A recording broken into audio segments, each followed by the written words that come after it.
On the faraway island of Amaranth, various finch lived there, seeking food and nutrients. We can see the butterknife finch in between the other birds looking for a meal. All of its friends are enjoying local delicious seeds, but the finch struggles. Its trait, which is a beak shaped like a butter knife, is troubling it to pick up food.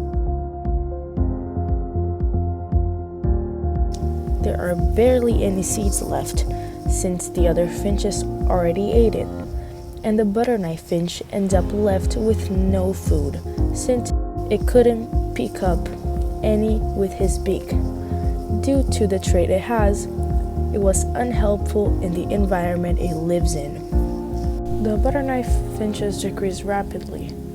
Its trait disappeared more and more since it was so difficult for them to eat.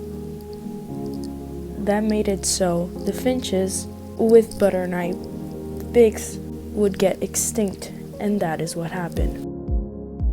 Research and graphs shows how by each generation the finches with butterknife beaks kept decreasing.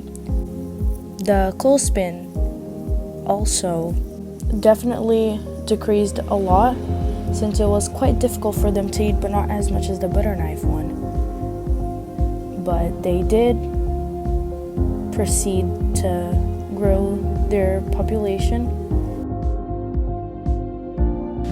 The finches with a spoon and fork beak are greatly getting all the nutrients they need to survive and reproduce, since their beak is an advantageous trait for the environment they live in. Though the clothespin definitely struggled a bit, it also has a slightly advantageous trait to live in the Amaranth Island.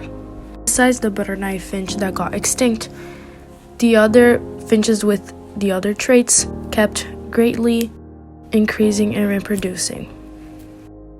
Now that there are no more butterknife finches, the finches with the other traits will keep growing by each generation.